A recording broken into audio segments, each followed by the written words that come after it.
Welcome back to another episode of The Nudge. I am your host, Diego Carrete, and I've spent my life helping people live better. On the show, our guest stories will inspire you to move, eat, sleep, and think better, meeting you where you are in your wellness journey.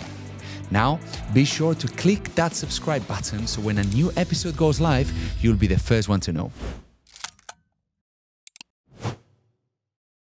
Welcome to today's episode of The Nudge. I'm excited to introduce Wolfi Hohmann, a trailblazer in the cycling community and the visionary founder of Wolfi's Bike Shop, a globally renowned hub for cycling enthusiasts based in Dubai.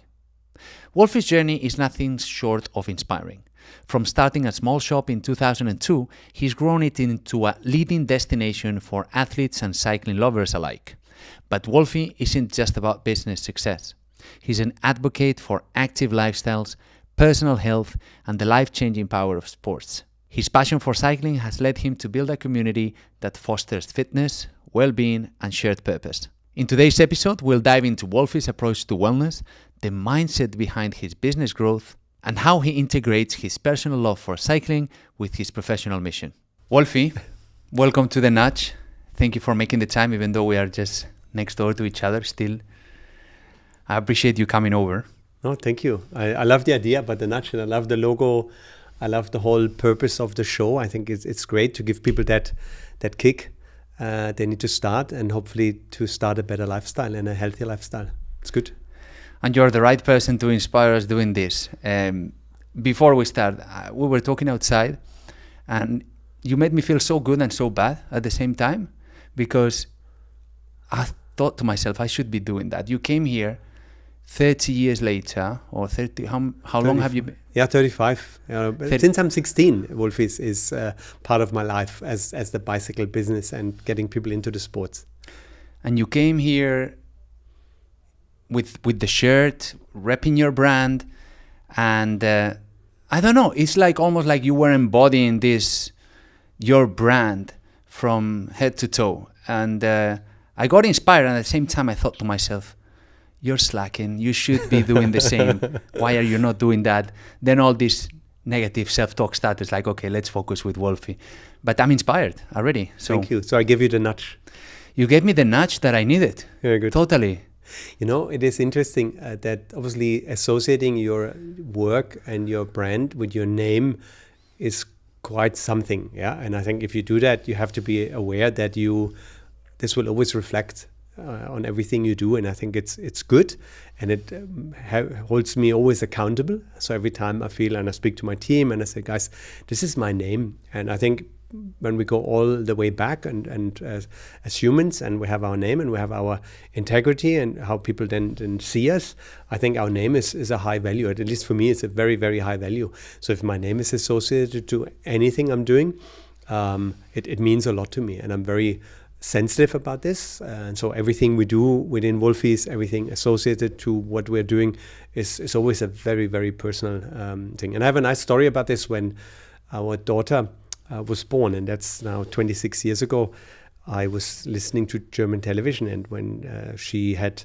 baby food, and there's a German company called HIP, H-I-P-P, and the owner of the company, he was doing advertising, and a big company doing baby food in glasses, and he was standing on a field, and there was apple trees, and he was standing under the tree, and he was picking an apple, and he said, I will make sure, and I guarantee with my name, that everything in this glass is going to be good and it's going to be healthy for your baby.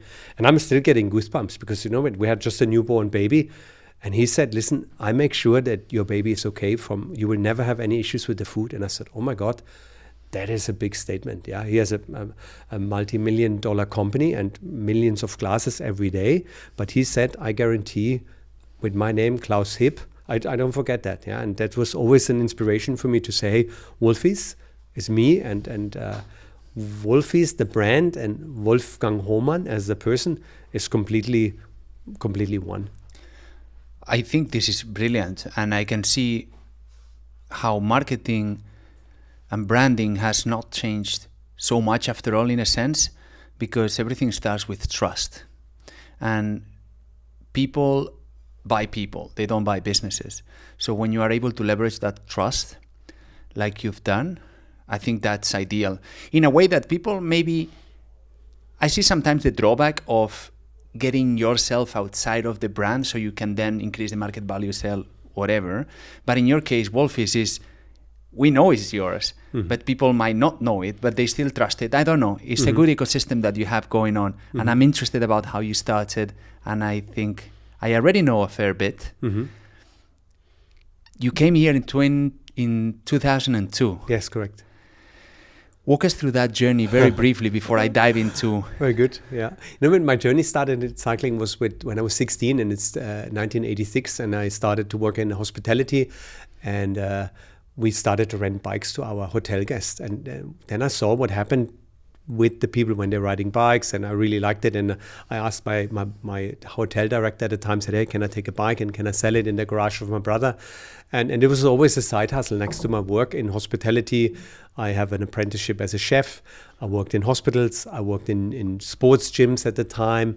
And but it was always next to my work, to my regular work, was always the bicycle business. And then I kind of lost my job when I was working in a hospital because there was a reform of the healthcare system. So there was a bit of restructuring in the system, and that was the best thing for me looking back, because that forced me to take that leap into being fully self-employed. And I did this for a couple of years with the help of my wife, and then our daughter was born, and then my brother moved to Dubai, and we were visiting him as a vacation, and we saw the opportunity. We saw Dubai and the UAE as a growing market, and he said, "Hey, you should try it." And then we got the nudge, and we started a business 2002. But it was a different place. The UAE was not as it is today, as we know it today. And we came here to help people to get into cycling, and it was just a beautiful story to see how many people, I think, we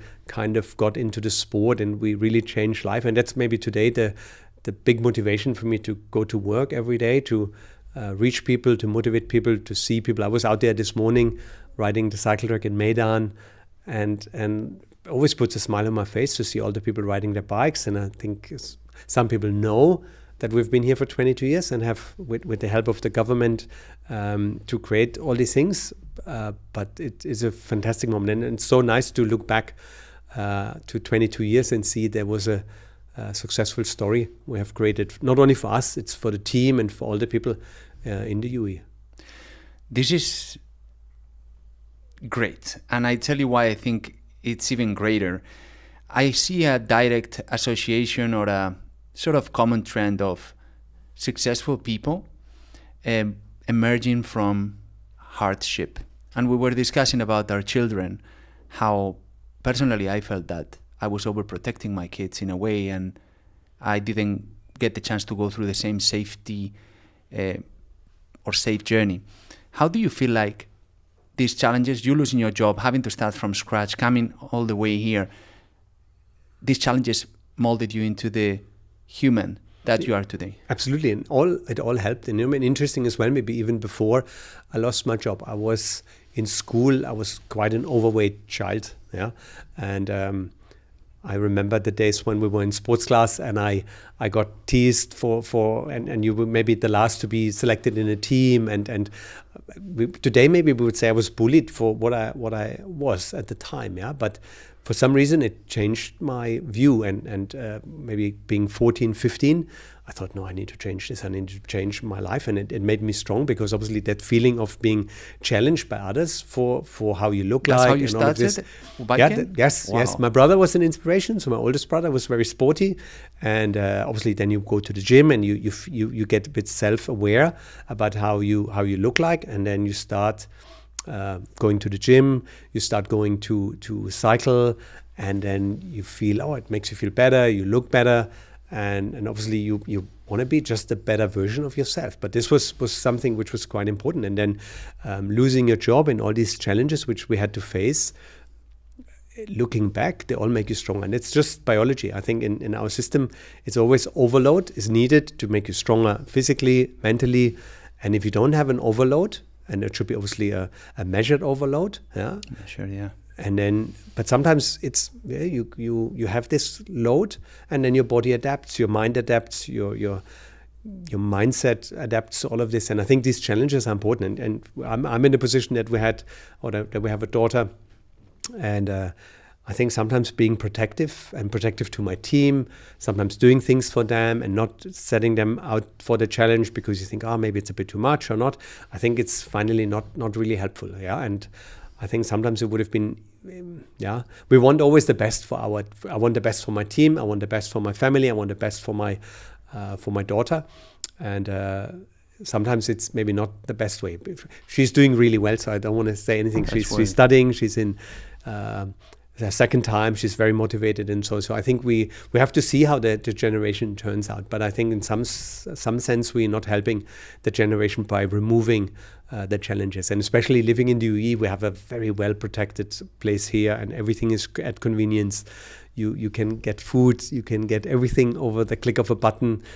So I think there's a lot of things, but I think that's the time we're living in. Yeah. I think as you say, the UAE provides the safety. That's one of the main reasons why I feel this is home to me from my heart.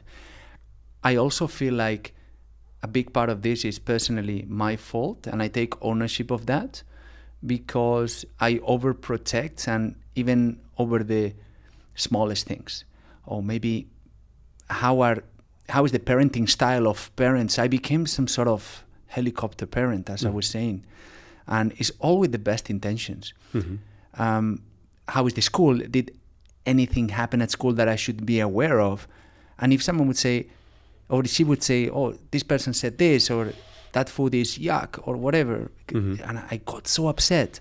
And I'm like, well, the kids, probably I was 20 times worse. I let them face these small challenges and build resilience so they can become resilient humans. I'm sure my parents were not aware about everything I had to face in school, and they were busy with their own lives, and they said, hey, get on with it. And if when we're out in the streets and we had a fight with the neighbor boys and with whatever, and you just had to deal with it, and you grew up and you deal with it, and parents were not as involved, as you said, with everything what is today the case. And I think we should let the kids experience the things and get strong and get a bit more resilient. I think that would be helpful for lots of them.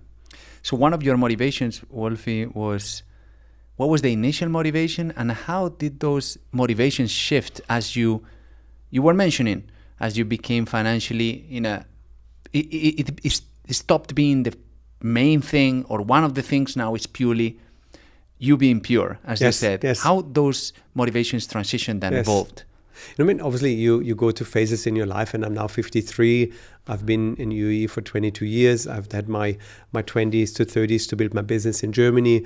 There was a motivation, obviously, to be secure for the family, to build a business, to be seen as a valuable person, to get married to my wife, and all of these things are challenges you have to face. Then from 30 to 40, I was in Dubai. I was fully involved into building the business, and I was kind of very focused sometimes as well, almost to a challenging point. But I needed to do this. I needed to make it happen. The first 10 years were really challenging because the market was very small, and I always say I was a master of converting every conversation into people, make them hopefully aware about that I have a bicycle business, and hopefully get them to buy a bicycle, because I just needed it, because we needed every opportunity needed to be converted into hopefully a sale, to make my business, and just to survive here, because we don't have a safety net. We were really on our own. There was no company I was working for. It was me and my wife and people who trusted me to make sure they get their salary at the end of the month. Wow. And you get stronger every day. It was a challenge. And then you come to your 40, to your 50s, and that's again maybe where already, you have seen it, you have done it for 10 years, and you know what's coming, and you have this experience. And now with 50, certain pressures are gone. Our daughter is grown up. She is successful in her studies. My wife, myself, we are kind of in a good situation financially. We're in a safer situation. Before we have arranged our life in the way we want it, and then suddenly your focus goes into a different direction. And I said before that I feel like I'm at a good level. I'm at a pure level for myself. So my intentions are clear, intentions for my business, for my team. I want to help. I want to leave a legacy. It's maybe now the next project for me, leaving a legacy with events, getting more people into the sports with the Wolfi Cycling Academy, where we get children to learn how to ride a bicycle. That's a fantastic moment. Having the businesses reaching more people to enjoy cycling and really seeing the difference it makes for them once we get them onto a bike.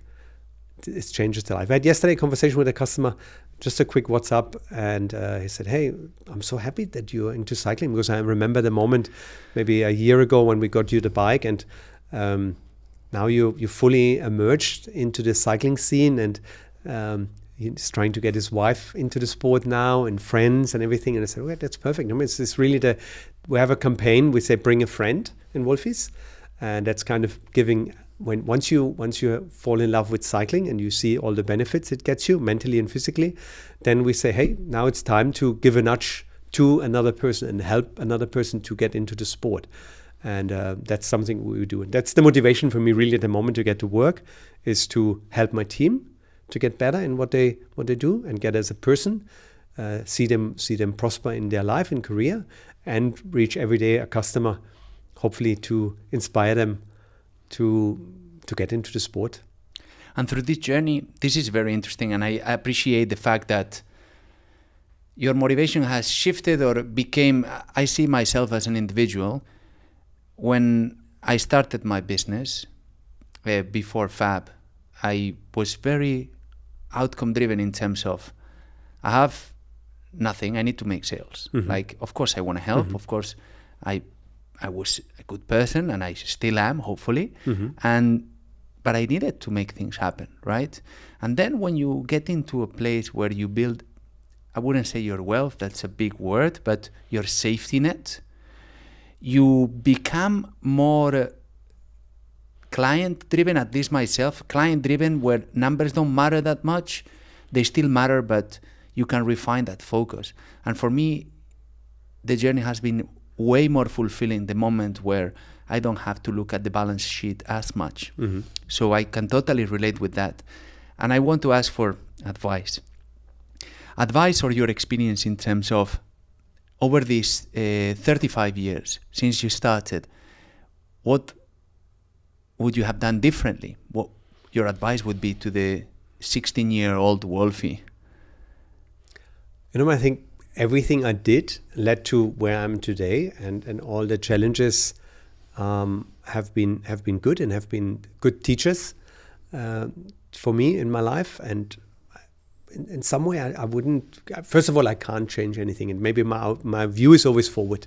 Yeah, and I hope that every time something happens, I can walk away with a learning. I think this is a key. If I feel it's only a loss, I suffer for a long time with it. If it's only really I haven't taken a learning from it, and I couldn't make it any better, and it's something maybe which is not to be changed anymore, then it was hard for me. But other than that, everything I did led to an outcome which is today.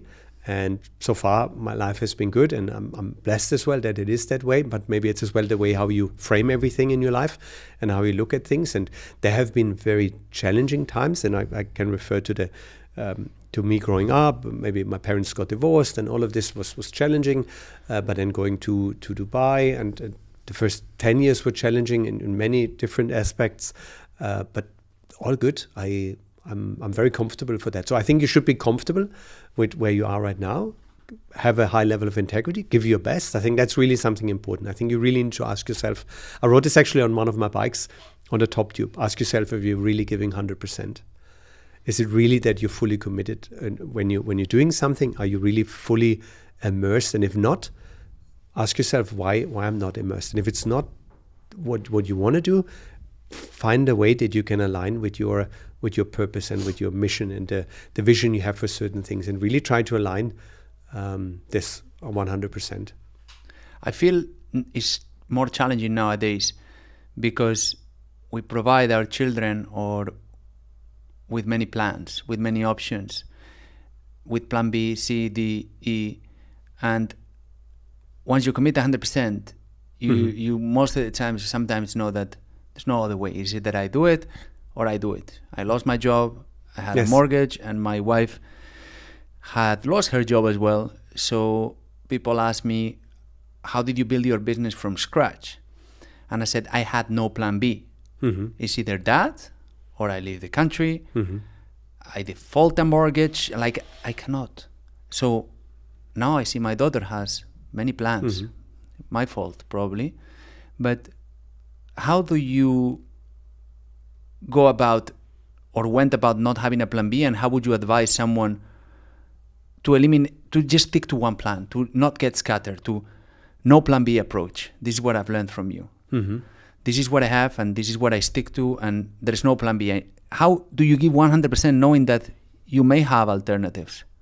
Mm-hmm. It's challenging, but I think options are very difficult, and options are difficult for our brain to comprehend, because going a few years back, when we had only 1 or 2 or 3 TV channels, it was easy. Yeah, the one was only for news, and maybe it wasn't even playing in the evening. So in the evening you had one TV show and one movie, and so that was it. That was the movie you were watching, and I think you were happy with that movie. But now you go to Netflix and Amazon Prime and whatever, and you have a million channels. And sometimes I sit in front of the TV and I can't even make a decision which one to watch. And then it's 30 minutes later and I'm tired and I go to bed and I haven't even started a movie. So I think options are sometimes very challenging for our mind to make up. And then you think, okay, is this the right way? Is this the right way? And if you, obviously it's difficult to understand, is this the right direction you're going? Yeah. For me, I felt in my life it was good. I put all my cards, all my money onto the story in Dubai and going to the UAE,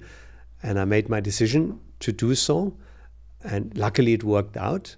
But I think if you have decided to go in one direction, I think it's important that you commit 100%, at least for a period long of enough, a bit of time. Yeah, and I think a lot of people are so distracted, and they say the grass is greener on the other side of the fence, but I think the grass is greener where you really look after it and you really try to protect the grass and water it and fertilize it and do everything where you are right now. Try to make this the best and try to create healthy habits and create a good environment. Make sure there's a lot of things I think you can do in your life to help you to make decisions. And it starts by sleeping, and having a good sleep routine, having an exercise routine, checking who are the people surrounding you. And I think this will help you to find and make better decisions. I think it's not willpower, it's your environment that will dictate your outcomes. Mm-hmm. That's something I firmly believe in.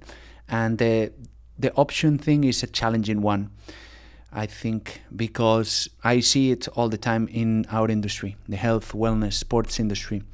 You see someone that does wellness for a bit, or even personal training, then it doesn't work out, it gets tough, they become real estate agents, then they become hairdressers, then they do lashes. I see this all the time. Mm-hmm. And when I get asked this question, and I said, how do you get time for this? And I said, simple, I don't trade crypto. I don't look at the latest trend or building a marketing funnel.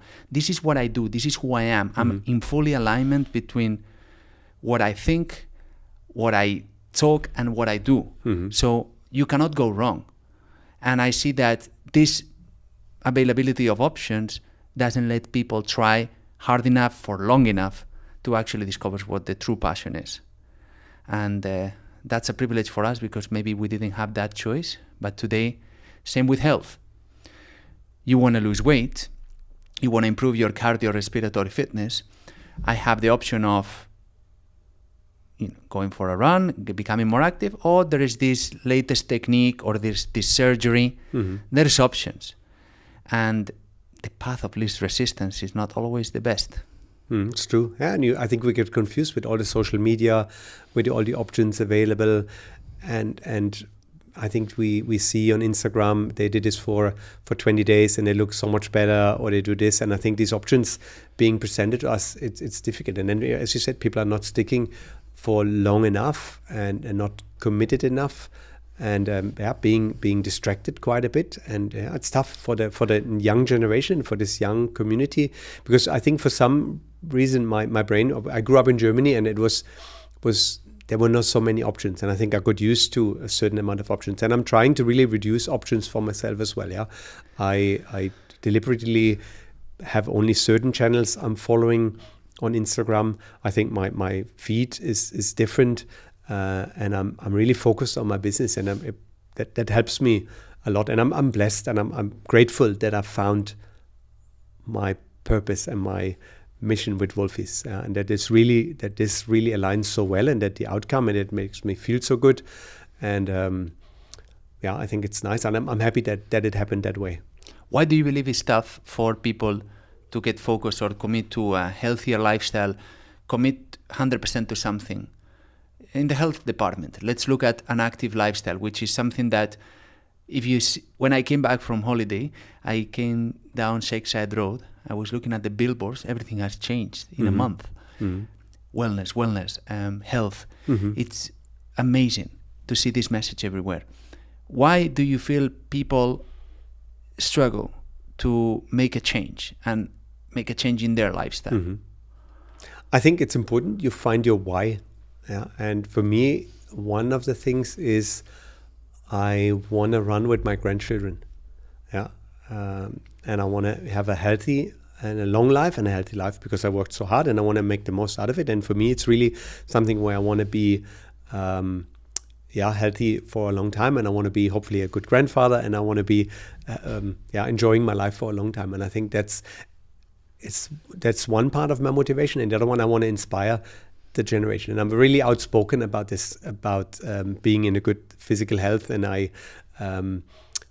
kind of challenge my team as well to be up front with their fitness goals and with my food. And I think that is a certain way to hold myself accountable, is by talking to a lot of people about it, and kind of in a way visualize it and say, okay, this is who I am. And I think people would look at me a little different if I wouldn't follow through. And for me, my own accountability to have my name again associated with it. If I say yes, I learned how to show up for certain things. I know that people, I don't know, when people go around the office with donuts, normally they know I don't take the donut. They will come to offer it to me, but I won't take it, because I don't want to be out of shape, and I will see what I eat, I will see what I drink, I exercise every day, and people know that I'm doing it, and I'm talking a lot about it, and maybe they would call me out on it, and I wouldn't deal with that quite well if I get called out when I don't do it. So I try to align this with my daily actions, and I think this is important. You have to learn to show up, and if you commit to something and you say you're going to do it, I think that's an important part of really doing it as well, because I think it is certain connections in our brain which are created every time we have this decision to make. Am I going for the exercise or not? And you start not doing it, I think your brain creates connections of, oh, it's okay not to do it, or you learn to be disciplined, and the discipline and the way that you show up to certain things is a key thing. And then the motivation will come, because then you feel it's working better. There's momentum. Yeah, momentum. So you need the nudge of doing it, and then I think then it's the start. And sometimes, we did some great things with, I think, Dubai 30/30 or the Fab Cycling Festival. I think these moments, I think we create moments for others, which I really love with the events company, because it could be that life-changing moment where it could be. Yes. And that's our goal for 2025 together with Fab Cycling Festival. Yes. Is becoming that trigger, that nudge. Yes. Is the catalyst for us to start. Yes. So that's definitely the goal. I see ourselves, and in my role at Fab, I see myself as an enabler, right? So I give you the tools and resources and the ecosystem for you to thrive. It's what you're doing with your company. Yes. At the end of the day, it's the same thing. You are setting up people to succeed. And that's, I think, the ultimate goal for us when we work together in events like the Fab Cycling Festival, is to give people the opportunity to succeed, the tools and resources to become self-accountable and grow from there. Yes. Because when they look back, they look at, how did we start this? Oh, I remember that day when I went to the Fab Cycling Festival, and my kid learned to bike. So now I have the chance to you building experiences, improving their quality of life, and when you see the outcome and you know that you were the catalyst, it's actually very nice. And I have I would say almost every week we have at least one situation where a customer comes from many years back and he said, when I came here and I started my work here and life was a little different, and then I found this cycling group and now I'm really immersed into this, and it really changed my life. And I think when we had the Fab Cycling Festival, it was so nice to see how many kids or the mountain bike community came together, the road cycling, the gravel people, they had a good time. And I think once you then associate it and you feel like, that's a good community, and maybe you make some new friends who are as well already cycling. And I think it was a great way to connect the people. And I'm looking forward to the next one. I think we're going to do even better. I'm excited. The Yes. community at Fab is growing. The NewMe community, where almost 1,000 people, it's just growing and it's evolving. Yes. And talking about evolution, you've seen the UAE grow Yes. in this landscape particularly. How do you see the community now versus then? What can you foresee in terms of growth? Enlighten us, or me. But we are fortunate enough to be close to the government, and we are now with the Sports Council of Dubai, Abu Dhabi. We're close to the leadership, and it's great to see. And we have seen plans for cycling connections between Abu Dhabi, Dubai, and obviously all the cycling roads in Abu Dhabi, in Al Ain, and cycling has become clear focus for the leadership of the UAE to improve the facilities. And I think we were just looking actually at what is sometimes obstacles, why people are not cycling, and we're trying to remove them, and we're trying to really analyze it and trying to grow with our team. I think the first thing is, for us as a bicycle business, it's always okay, we need to be there, that people have a place where they can get their bike fixed, or they can get a bike, and we can get the children on the bike. And I think the availability of bikes is important. The government helps us tremendously, obviously building all these cycling facilities, Hudayrat Island, Al Watba cycle track, Al Qudra, Medan, Mashif Park, all of these amazing places where you can go riding. Then obviously the events business, I think, is something quite important, where we see giving an opportunity and maybe an aim for people to say, hey, I want to try this, and I'm training for this triathlon. There's T100, there's Challenge coming to the UAE. So I think the government is doing really an amazing job of bringing all these top class events to the UAE. And now with Gulf Multisports being a Wolfi's company, I think it's really something we see is good for us, because we can grow events and reach just more people to hopefully make them fall in love with sport and cycling, and seeing the changes we can get once they start to do sports and having a healthier lifestyle. I think, indeed, it was a good joint venture that you actually acquired. Yes. And what was the reason behind that? Just out of curiosity, is just to bridge the gap to buy speed, because I know Yes. you're a fast paced. Yes. It was funny when I spoke to Sam. Yes. And you were in that meeting. I said, success loves speed. Yes. That stayed there, and Yes. it definitely resonated true. with you guys. Yes. And with you.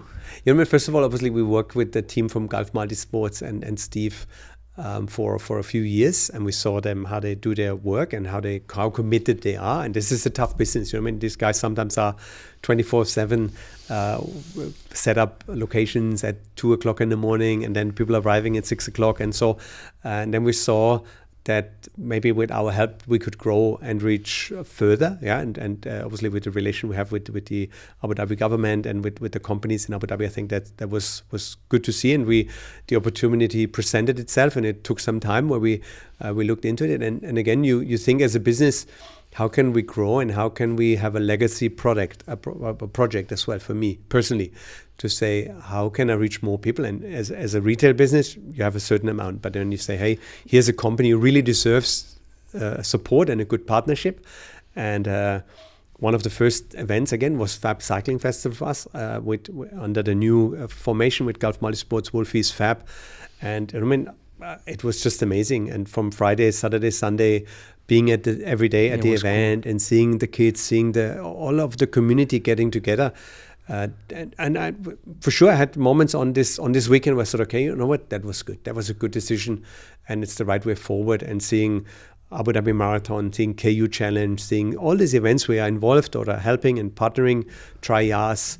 There's so many things happening, and the events calendar is full for the season 2024-2025 is amazingly busy, and there's lots of events to come. So everybody who needs a nudge to start a sports event, have a look. There's for sure an event coming up for you. We had 750 ladies for the Ferrari World Run in Abu Dhabi, and hundreds of them within the mall runs, and the weather is getting perfect. So the season 2024-2025 is going to be super exciting. I'm looking forward. Yes. Outdoor training. I'm one of those guys. I never leave the UAE. Only 1 month in the summer. Mm-hmm. People ask me if I take a break. I'm good. Why would I live in the winter here? Why would I go back home? I'd rather bring my mom or my dad and stay here. This is best place on earth. Yes. And I like to train outside. And I do this on the winter a lot. I want to ask you, because we met in the Fab Cycling Festival, obviously. Yes. We did that together, and you were non-stop in the bike, morning and evening. And the other day you sent me a WhatsApp from the gym at Wellfit, was it? Yes, Where Wellfit, was it? yes. Yeah, Meydan. Yes. Okay, so you did both, cycling and that. Okay, now I put two and two together. How did your fitness routine evolve through the years? How do you maintain that? Yes. Life-work balance? How did this change over the years, and what is that you do currently to keep yourself in shape mentally and physically? Yes. For me, it's 7 days a week that I go to I cycle to the gym, and we are conveniently located so that I can cycle for about 10, 12 minutes to the gym. Or this morning we cycled in Meydan. We live close by. So it is, my week looks like this, that Monday, Tuesday I go to the gym. Wednesday we have our group ride, Wolfi's team ride, and now a lot of customers are joining us in Meydan. Thursday I go to the gym. Friday I go cycling, there's like this morning. Saturday is gym, and Sunday we have a long ride with our Dubai Roadsters cycling group, which is normally around 80 to 120 kilometers. We ride in Dubai, and then Monday comes and I'm back in the gym. And I think it changed a little bit that I vary my intensity, and it's a lot more mobility. It's a lot more as well specific strength training I do in the gym. That's why I like the combination out of endurance, which I do on the bike, and the strength training I do in the gym. And I enjoy the gym. I listen normally to podcasts while I'm training, which is, I think, two things I really enjoy. I enjoy the exercise and the motivation and inspiration I'm getting from podcasts. And I think, again, the gym and sports in general is something which is amazing for people to learn and put the effort in, because you go to the gym and you go there 1 day, 2 days, 3 days, you're not going to see any change in your body. So it's this constant effort of doing something before you really see a change. And I think in the gym as well, you can never win. There's always one extra plate, one extra rep. And I think learning that you push to failure, and failure is not a problem, because that's what you do every day. You push hard and you do as many reps as you had in your mind. And but then the next day you come again and you try again and you push yourself. But there's never going to be that you can say you won this. And I think that you understand that the journey and the enjoyment of just going there and training, I think that's very important, that people find that. And it's not always, there's no finish line really in the gym. There's no finish line. I think it's a journey of self-improvement, self-discovery, and it molds you as an individual, as a father, as a CEO, as a CWO, as a leader, you name it, as a human being. I think it's an integral part of who we are. And nutrition. Yes. How do you deal with that? You mentioned about before. Yes. You try to keep things on track with so much output. Yes. I think you can be very flexible with your approach. But how do you handle nutrition? Yes. So I take a lot of supplements. I'm a big believer in having all your vitamins, all the minerals, and I take several shakes a day. And I'm looking as well critically. So obviously after some days on holiday, I'm coming back after the summer, and you feel like you gained a bit of weight and you need to maybe reduce and optimize your food. I stick to more protein-based food. I like chicken, meat, and fish, and I have my vegetables. I try, depending on the time of the day, reduce my carbs. If I do sports and endurance sports, I feel like I work quite well. So during exercise and during the long exercises, I have a higher carb load and a carbs I take during the cycling events. But other than that, I'm quite comfortable eating protein and vegetables and all of these things. So, and salads. And so this is how I regulate my food. And it depends really. It depends a bit on my training, on my schedule of training. Then I eat a little bit more. But I'm kind of quite disciplined about my nutrition. And I can feel... Very German. Yes, yeah, maybe that's it. It is. I think you can't out-train a bad nutrition. I think it's really important that this works well. And I've learned over the years when I don't look after it, it takes me out of whack. And As I don't you age, drink. do you feel like in your 30s, 40s? It gets more difficult. But again, you learn things and you know what's good for you and you know what's not good for you. And I know, for example, that alcohol doesn't work for me. I know all of these things. You try and you learn it's not good, and then you need to see. And I need sleep. I think that's something important as well. So there's a certain amount of pillars or the certain pillars you need to fulfill and need to tick. And if you don't do it, if I don't get my sleep and I don't get my food and I don't get my training, and that affects my life. And if we talked about training and nutrition. How about your sleep? How many hours do you sleep? You track your sleep? Yes, I track my sleep with the Ring, with Ultra Human, which is quite nice. So I think they have sleeping data and my resting heart rate. And again, I think if you measure it, I think you can kind of control it and you can see it if you're improving. And but I normally go to bed at about at 8 o'clock, 8:30, depending on the day. I set my sleeping time, the time I want to wake up. So if I want to wake up at 5, I would just add 8 hours, and then this is the time I go to bed. If I wake up at 6 or 4, I said I don't really set the alarm for waking up. I set the alarm for going to bed. A reverse alarm, yeah. Yes, a reverse alarm. And then normally I wake up, and it's interesting how well my body clock then works, that I really wake up 3-4 minutes before. I set an alarm because I don't want to miss this, but normally I'm awake. Even so, I have different waking times during the week because cycling, I wake up a little earlier. And on the weekend, I wake up the earliest. So on Sunday, I wake up sometimes 4:30. But because we go cycling very early, especially in the summer. What time do you go to bed on Saturday night? Saturday night is maybe 8:30. Yeah. And then I have enough sleep. And I need to sleep. And this is really, and I think sleep is important. And sleep would have been eliminated to generations and to evolution if it wouldn't be so important. So I think it's still that our system needs sleep. And I think I perform so much better. If I have a good night of sleep, I perform well. And that's why I'm trying. So invitations for Saturday night party and Saturday night late dinners is not really me. I go early. I best is Sunday lunch because then I had my exercise. I did a long. I became like that. If you would tell me this 10 years ago, even. Yes. But think about this. I neglected sleep for most of my life. Yes. Then something I've read from one of my mentors. He said, think about it. Evolution hasn't gotten rid of sleep. Yes. Sleep puts you at the mercy of predators. Yes. It makes you vulnerable. Yes. So from an evolutionary perspective, it doesn't make any sense. Why do you think that it's still here and it's still important? Yes. Well, I learned that a bit too late. But now, if you try to reach me after 8 p.m., I won't step out of the house, really. Yes. I would never regret waking up early in the morning. But in my opinion, nowadays, after 10 p.m., nothing life-changing will happen. What happens really after 10 p.m.? I think you're somewhere at a party or something, but I think the real moments who really count, I think they happen, for me at least, they happen early morning. And this is why you're in different phases of your life. Exactly, I think if you're like we discussed, yeah. You're 20 to 30 is a different, you need to explore, you need to see it, and you need to make your own experiences. And it doesn't help if I tell my team, my daughter, or whoever, say, oh, you need to go back. I'm 53 now. I had my times when I stayed up late, and then you try it and you learn it doesn't really help, and it doesn't really help you to progress in life. So I think you're in different phases of life. And Absolutely. Now with 53, I wake up early. I enjoy being out there early. I think it's the time. I have good control over the time. It's as well when you're busy when we have several business units, so there's always somebody who maybe needs my attention in the evening, or that my day runs a bit late. So I do my sports in the morning because I have control.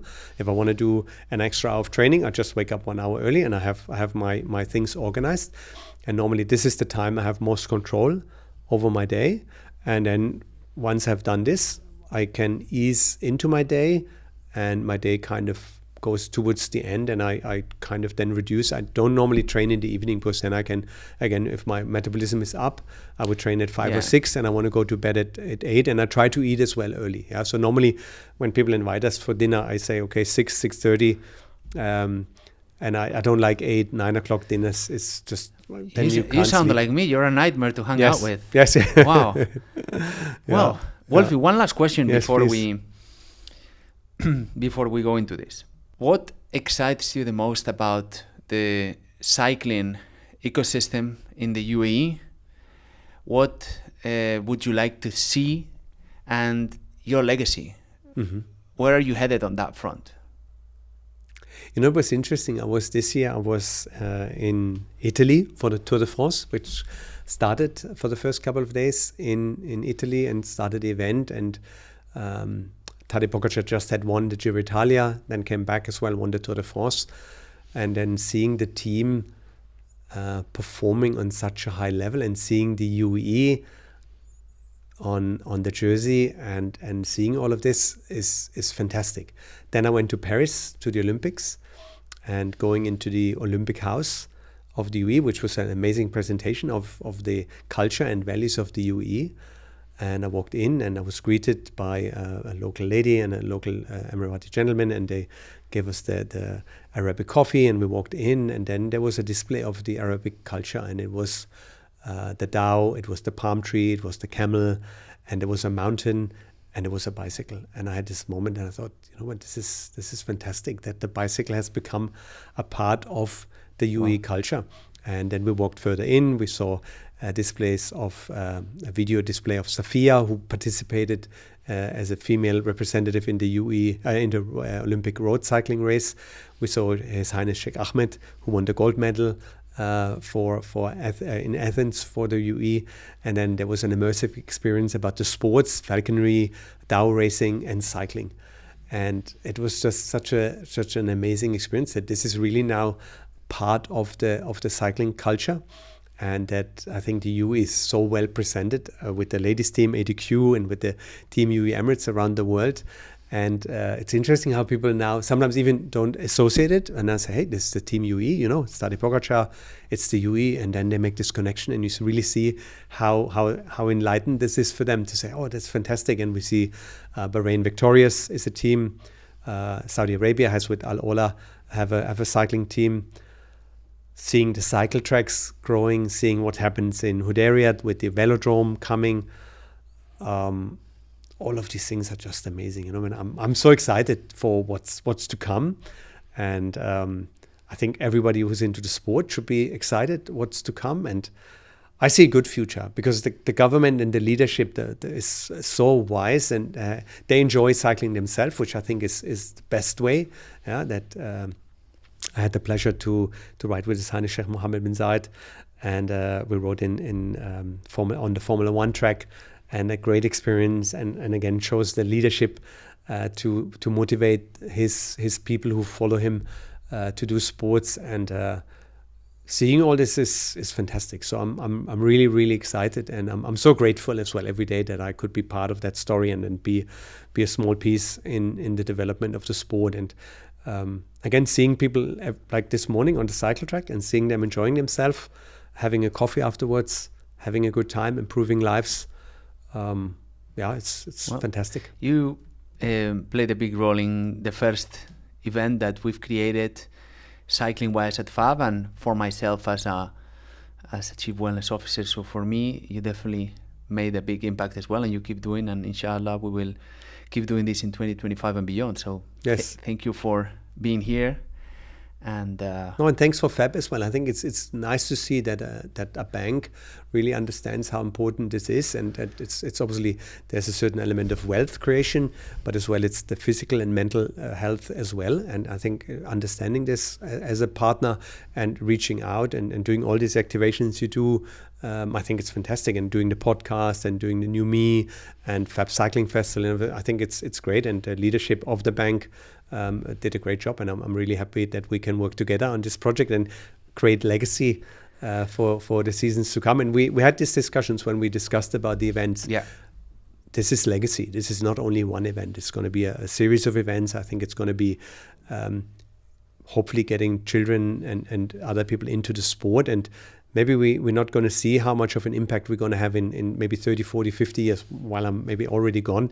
But hopefully people will remember what we started and will say, hey, this is how I got into the sport. And seeing people participating in Olympic Games and seeing other people out there, I think it's fantastic. And I think we're doing the right thing, and that's a great motivation. If you know you're doing the right thing for the right reasons, it's good. I'm excited as well, and I know 2025 Five Cycling Festival will be even better.